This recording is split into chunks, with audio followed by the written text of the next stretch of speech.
Teoscar Hernandez just hit pause on the World Baseball Classic, and the Dodgers might be quietly hitting pause on guaranteeing his future in LA. His rest, their wording, and a crowded outfield have turned one choice into the biggest early offseason tension point.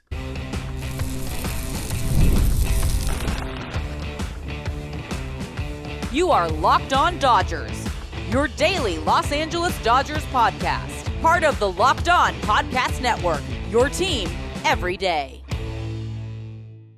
What's up, everybody? I'm Harry Ruiz. That's Travis Rodgers, and it's time for Locked On Dodgers, part of the Locked On Podcast Network, now the #1 sports podcast network.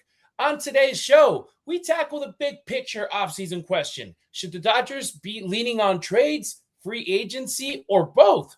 Team USA keeps adding Dodger blue to the red, white, and blue, including one of the best catchers on the planet. But first, we've got Teoscar Hernandez making a big decision about the WBC and sparking even bigger questions about his future in LA.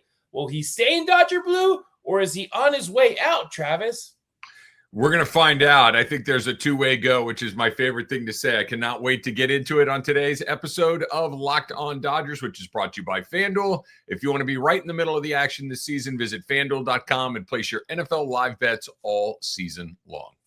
You can hear Travis every weekday from 3 to 6 p.m. on 710 ESPN LA or streaming on the ESPN LA app worldwide with the Travis and DeMarco Show. As for me, when I'm not calling games for USC football or the Las Vegas Raiders, this is where I'm hanging out talking Dodger baseball with you. This right here, this is my sweet spot. If you're new to the show, welcome aboard. Seriously, thank you so much for jumping in with us. And if you're part of our everydayer crew, you already know what's up. You're the engine that keeps this thing rolling. If you're watching on YouTube, please tap like, drop a comment, and hit subscribe. We just surpassed 11,000 subscribers. So that way, if you subscribe, if you turn on your notifications, you won't miss a thing. If you're listening on Apple Podcasts, Spotify, or anywhere else, hit that 5-star rating, please. It helps more Dodgers fans find the show. All right, let's jump into our first topic. Teoscar Hernandez chooses rest, but is LA choosing to shop him? Let's start with Teo, because Dodgers fans, this story has layers. Teo revealed in an interview with Moises Fabian from Mega 97.9 in New York City that he's bowing out of this year's World Baseball Classic for the Dominican Republic.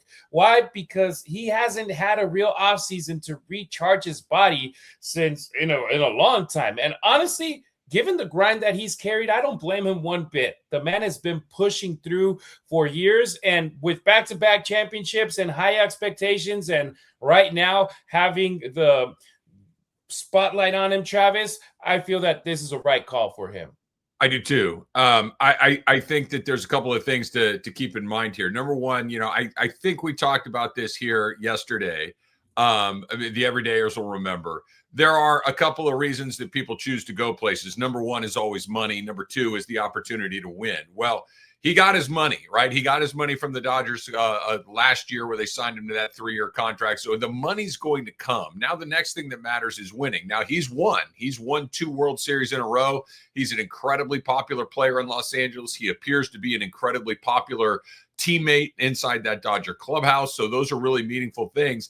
And I'm sure the very last thing that he would like is to get traded somewhere else to where winning is no longer a guarantee, or at least an opportunity to win is no longer a guarantee. We're going, he's been some other places that have been good. He's been some other places that have been less than good. So he knows what the other side of the street looks like.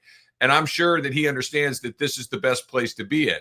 He has looked a little old and a little slow the last season. And I'm sure that what he's talking about, that inability to get some rest, that inability to recharge the batteries, is a very big part of that. You and I, when we first started doing the show, Harry, talked about how bad he was in right field. And the question was, do you move him to left? Do you take him out of the lineup? What do you do? Now, the good news was he continued to hit at a level that kept him in the lineup because he can swing the bat. But add another year to the odometer, can't imagine that he's going to be a whole lot faster, a whole lot more spry coming into the 2026 season. So I'm sure he's doing everything he can to get ready. I'm sure he's doing everything he can to try to stay in Los Angeles with the Dodgers, because that's the place that most guys want to be, especially a guy like Teo, who has won a couple of World Series with them.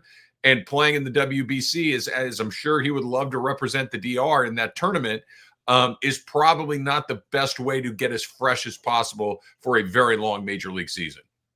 Yeah, and while Teoscar is choosing rest when it comes to that and be able to continue with the Dodgers at spring training, the Dodgers, they are still quietly, and I mean quietly, listening on trade calls. No one in the front office is pounding the table to move him, but they're not closing the door either because Brandon Gomes, he downplayed it. The Dodgers GM, he said a trade doesn't feel likely. Meanwhile, here's what Dave Roberts said about Teo. Teo certainly fits. He's helped us win 2 championships. He's one of my favorites. Could he move to left? Potentially, but I will say, from my eye test, the last game in Colorado, the last time we were in Denver, from that point on, his right field defense was at least average. And so for me, that was sufficient with the bat potential. So we'll have conversation, but again, I do think that with the versatility potential and how we potentially shape this roster, there's some options. But right now, he's our right fielder. All right, both of these comments are technically true, but also carefully phrased, Travis, because when a team says right now and doesn't feel likely, that's not the same as no. So It wasn't a definitive answer, and they were just like going around the bushes there. Yeah, I was enjoying that cut from Dave Roberts because I'm like, ooh, this is going to be interesting. I can't wait to see how he ends this sentence because when he went, his defense in right field I was all ears. I'm like, okay, what's coming next? And when he said average, I'm like, oh, okay, he's telling the truth. That's good news because that he said good, I would have been like, whoa, hold on, buddy. No. You're not going to sell that to me. I'm not going to buy that. But average, I can certainly buy. Look, this is the really tough, brutal side of professional sports.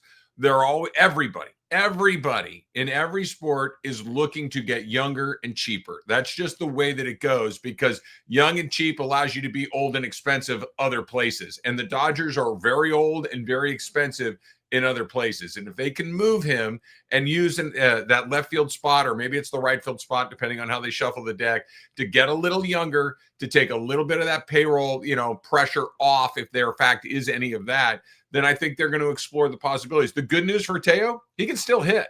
And if you can hit, there's going to be a place for you to play. And if you can hit, there's probably going to be a place for you to play in Dodger Stadium. So I don't think it's likely, but clearly to your point, Harry, the fact that no one has said, guys, we're not trading Teoscar Hernandez means that Teoscar Hernandez might get traded. That, there is a whole lot of real estate between we're not looking to do it, we're not expecting to do it, we're not doing this, that, or the other thing, as opposed to we're not doing it. So I'm sure he's aware. He's been in the big leagues a long time. He knows how this works. The good news for Teoscar is he won 2 World Series. He got a nice contract. He's going to make a lot of money. And wherever he goes, that money's going to go with him. So I'm happy for him personally. And that he's checked the World Series box twice is an incredible accomplishment.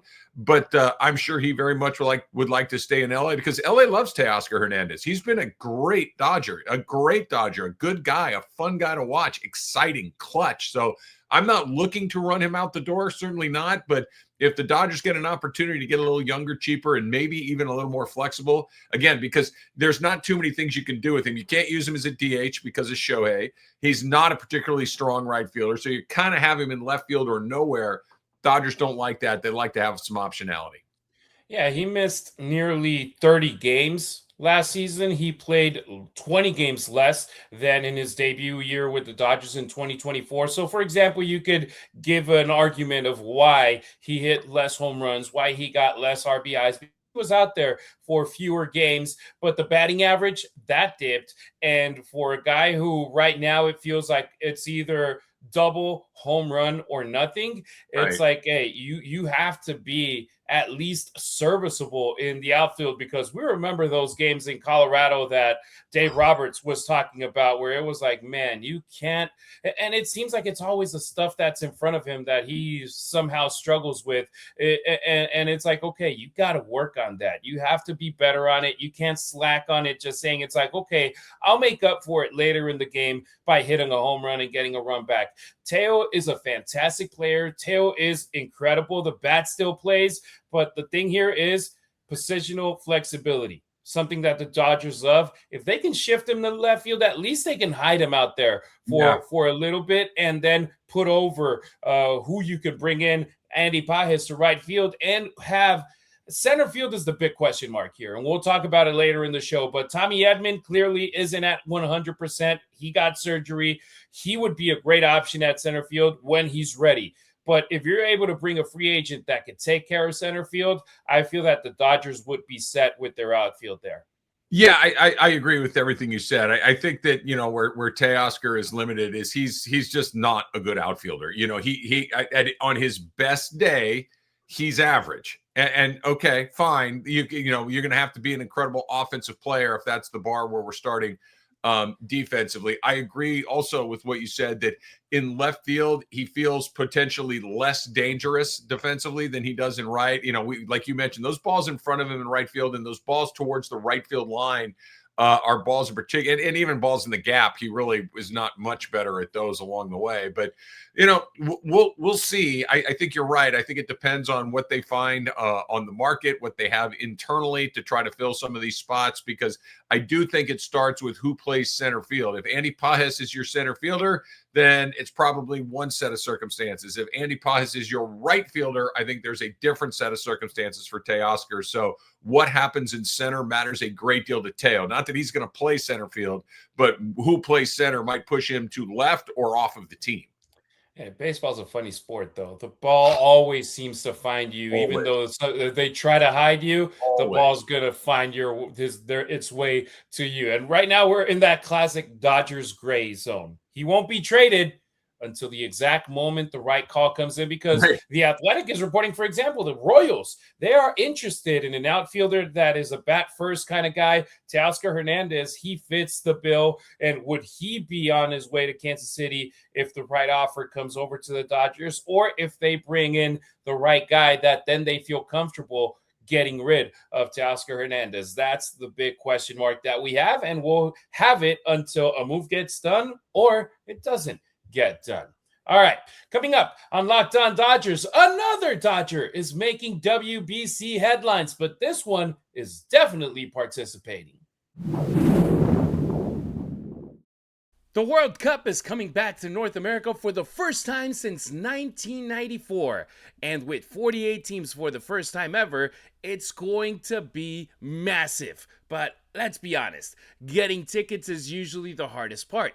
That's why the GameTime app is clutch, finally giving fans a real advantage when it comes to snagging seats. With GameTime, you can track prices in real time, get alerts when great seats open, and buy tickets the moment they hit the app. It puts the power back in your hands and makes going to the World Cup realistic instead of impossible. Pick a game like US versus Paraguay in Inglewood in LA, or England versus Croatia in Dallas. Then tap a section and have your tickets locked in within minutes. No confusion, no hunting for fine print, just taking the guesswork out of buying World Cup tickets. You can do so for every match, concert, or event with GameTime. Download the GameTime app, create an account, and use the code LOCKEDONMLB for $20 off of your first purchase. Terms apply. Again, download the app, make an account, and use the code LOCKEDONMLB for $20 off. Swipe, tap, ticket, go. Download GameTime today. Thank you for making Locked On Dodgers your first listen of the day, and thank you for making Locked On the #1 sports podcast network. Don't forget to swing by our YouTube channel. Hit that subscribe button. It doesn't cost a thing. Turn on notifications so you're always in the loop. We've got full shows, instant reaction, breaking Dodgers updates, all of it, it's there. When something happens, you're the first to know. That's how you join the everydayer crew here on Locked On Dodgers. All right.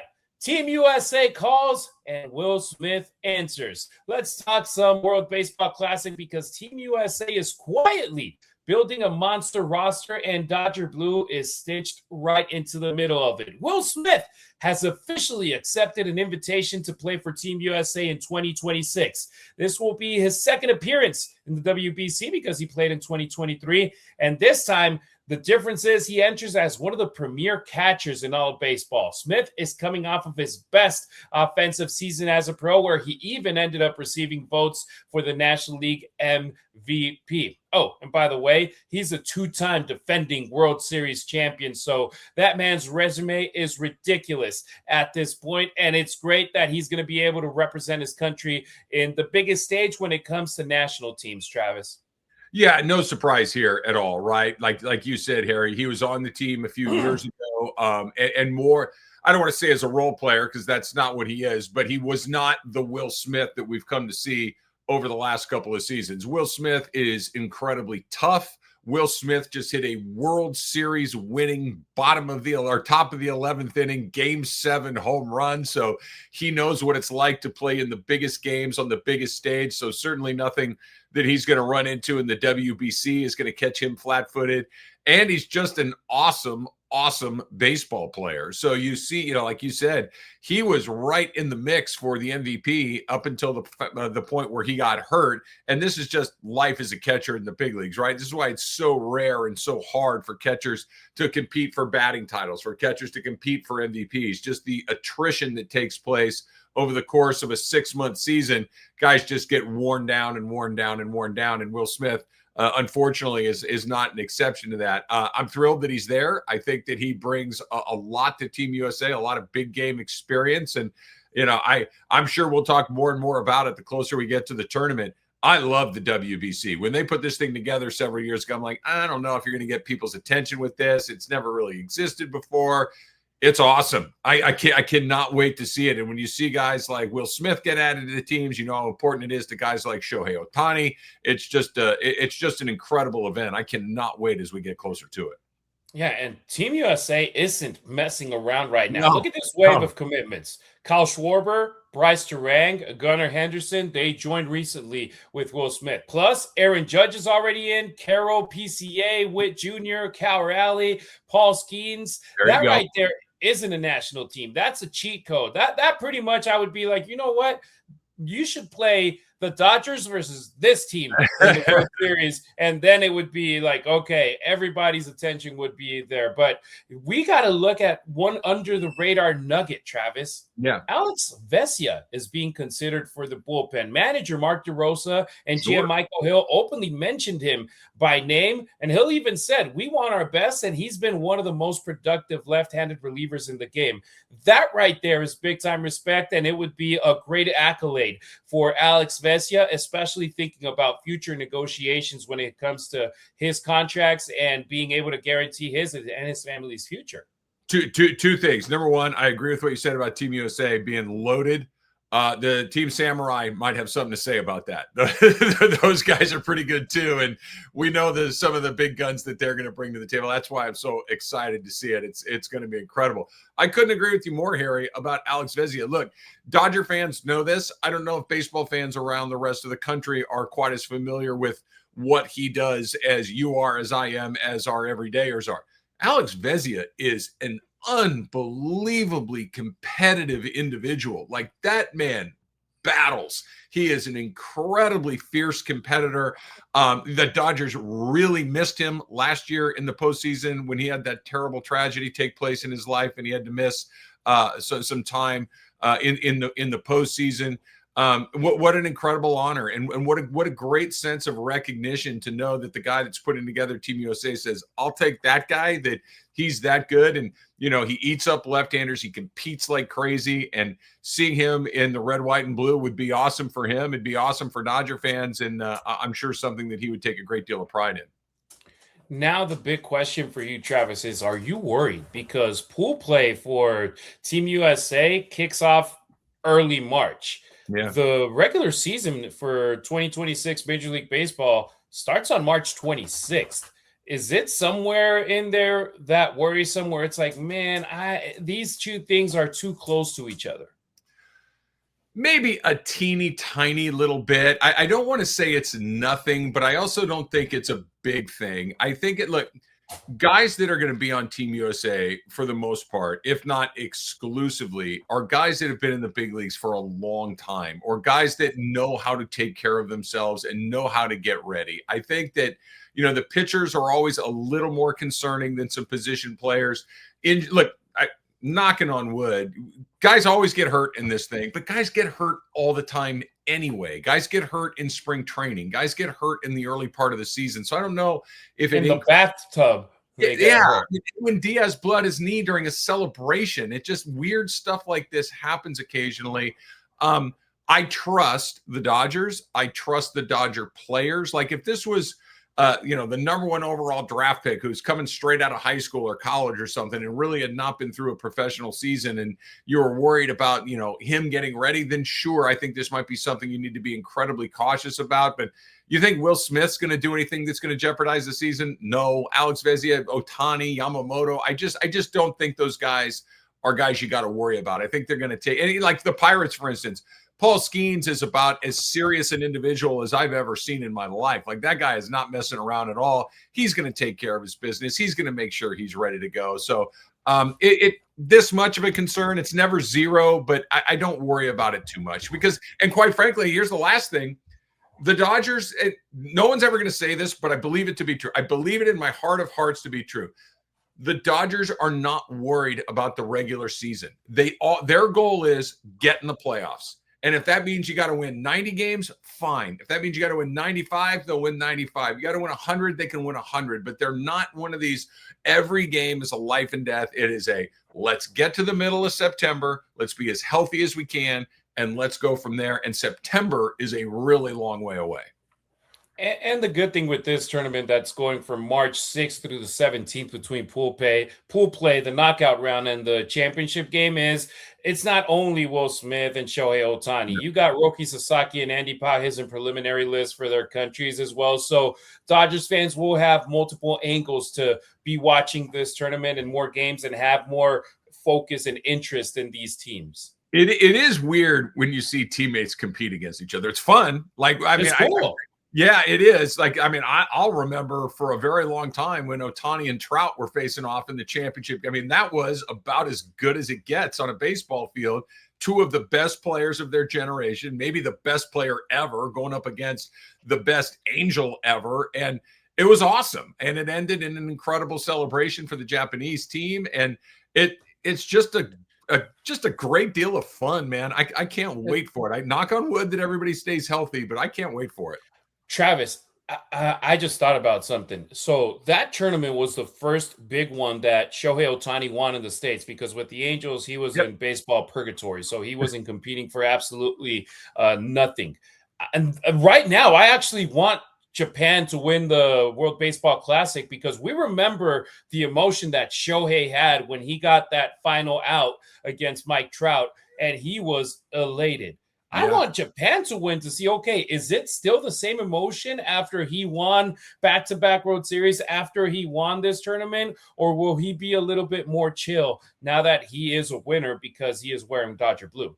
Well, I think Shohei Ohtani, if he puts on a baseball uniform, he's trying to win. I don't think he ever puts on a uniform and is thinking anything other than I'm going to go out there and win this game. Oh, yeah. I just want to see the excitement. Like, is it different? Sure. Is it the same? I think it would be the same or even more.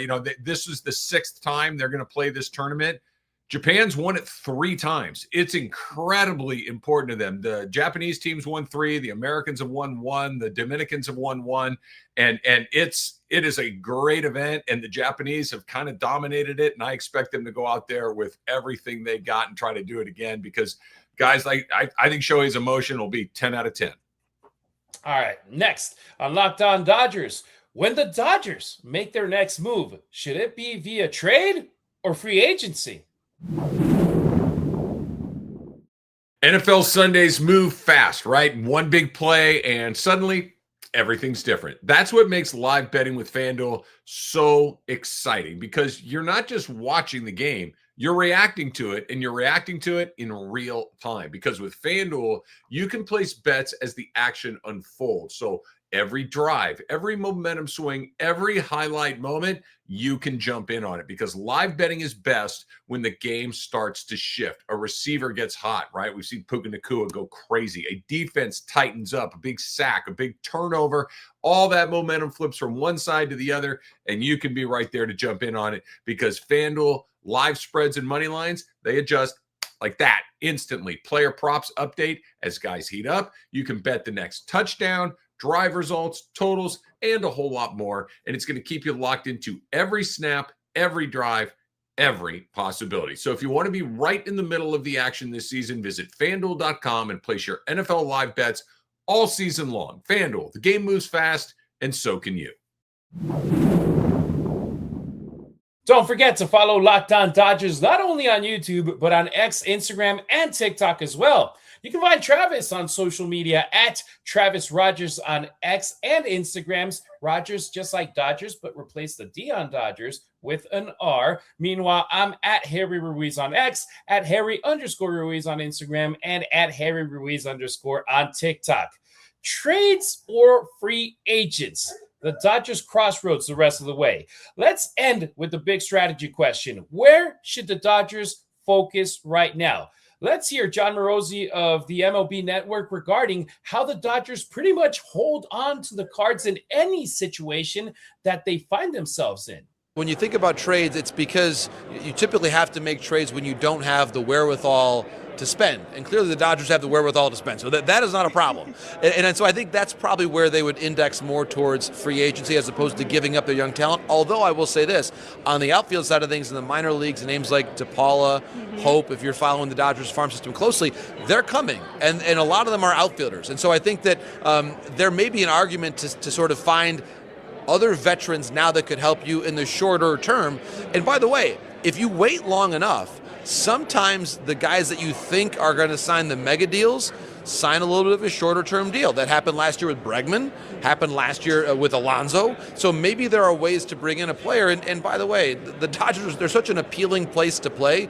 People love the culture. They drive the culture of this team in a very good way. So for so many reasons, it's a very desirable place to play. And you might find a player that perhaps their marketplace isn't quite as robust as they thought it was going to be. Well, there are many worse outcomes in the world than signing to play with the Los Angeles Dodgers right now. All right, right there, you heard Morosi, what he's had to say about the markets, how things evolve. And it's very true, Travis. If a player waits it out for a couple of months and instead of signing in the winter meetings that went down this week and we saw some movement, but there's still some great free agents out there. If they waited out until January, until February, and we've seen players waited out until March, until pretty much opening day in the past as well, they might take a lower deal when it comes to money and also in years, and those famous opt-outs too. They are options right there where it's like if you have a great season, then you can opt out and try to get a bigger contract the following year, just like Blake Snell did when he went to the Giants, left after 1 year, and then signed with the Dodgers. Teo did it, right? Teo took a 1 year deal and was great, and then got a multi-year deal as a result of that. Now it happened to be with the same team, but yeah, I think that's another good example of what we're talking about. I think what he said at the beginning of that is the place that I land with all of this stuff, right? And I've said this a lot, and because I believe it, and I think it's incredibly important to the success of this team over the last 10 years. They're never boxed into one particular thing to try to fix an issue. They have multiple avenues to get to where they want to go. If they think that a free agent signing is what they need to do, they will go out and sign a free agent. Think Shohei Ohtani, think, a Blake Snell. If they think a trade is a way to get a player that they want, they'll do that. Go think of Tyler Glasnow. They wanted Glasnow. They make a trade with Tampa, and here he comes. They sign him to a long-term deal. They can do that. They can promote within their own industry. They can promote those guys like Hope and Ward and Josue DePaula and these guys that are inside their organization already. They can use those guys to go out and bring in a veteran player via a trade. They are not boxed in any single way, which is what makes them so different and what makes them so dangerous. Because on top of all of that, they've got a wallet that they can fix things with quickly and expensively typically, but you can go do it And that's not what other teams have. Other teams, maybe you can pull off a trade and you cross your fingers and you hope it works. Maybe you sign one guy and you cross your fingers and you hope it works. Maybe you bring up a prospect from the minor leagues and you cross your fingers and you hope it works because that's the only move that you have on the chessboard. The Dodgers have the whole board available to them. Yeah, they own the deck of cards. They are the ones who don't only own them, they deal the cards and they have the control of it. And right here, the trades, the thing with the trades is that they give you the ability to reshape the roster fast, but you have to give up prospects. You give up depth for potential future pieces. You might have to move even major league pieces, but we know Friedman will trade if it makes him better. But also the reality, Travis, is we saw it during the trade deadline last year. He wasn't willing to make a big splash. He preferred making those splashes before the season started when the prices aren't as expensive. He didn't go for the huge name reliever. He didn't go for the big name outfielder. I'm drawing a blank with the reliever that we ended up getting that didn't play much. That's how much of an impact Brock Stewart he got. And then he got Alex Carr, and it was like, that's it? That's all the moves we made. But if you went and swung a bigger bat to go get something that helped you potentially even more, that cost you more in that moment. It does. But I like that you brought this up because I think that is one of the things that is so underrated about what they do. Just because they can do a thing doesn't mean that they will do a thing. They have restraint on top of all of these other things that they are able to accomplish with money, with prospects, with assets, with culture, all of these things that are incredibly important to other places. If they don't like the deal, they don't do it. They're not, you know what? We got to have Mason Miller. We'll pay, 200 cents on the dollar. They don't do that. They do deals that are good for them. They do deals that they are doesn't mean they all work. There are they've made some decisions that haven't really panned out all that well, but they rarely do a thing that in the moment everybody goes, man, I don't know about that. That they really overpaid. Like I always use Snell as an example. Oh, they got Snell. Look at the numbers. That's about what he was going to get from wherever he was going to go. They didn't juice the deck to go and get him. And I think that's a big part of what they do, whether it's with a trade or free agent signing. They'll participate and they'll be incredibly active, but you're not going to hold a gun to their head to do a deal. They'll just walk away from it. They just do not make rash decisions.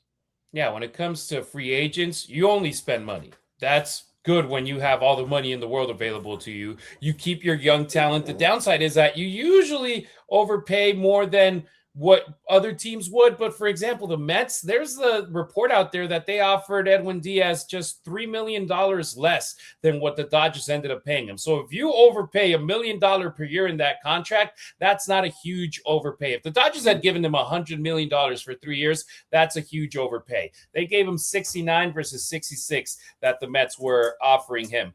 Years get added at the end of deals that you might regret in the future, but right now it's like, hey, you got a window where you want to take advantage of Shohei, of Mookie, of Freddie, of Yamamoto when they're in their prime. You got to strike when the iron is hot, and the Dodgers are doing it. And I mean, for example, Mookie, the Dodgers signed him in 2020. We just finished the 2025 season. The Dodgers have won 3 World Series with him on the roster. That contract already worth it. Shohei Ohtani, we don't know if in years 7, 8, 9, and 10 is going to be the Shohei Ohtani, but we already did something that the franchise hadn't done, win back-to-back World Series championships. So it's like, hey, it's already worth it.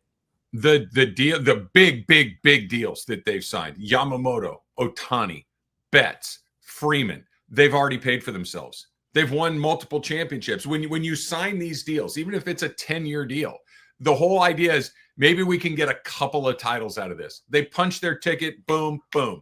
And now what at the back end looks like, I don't know, but it was worth it because you got what you got in 24. You got what you got in 25.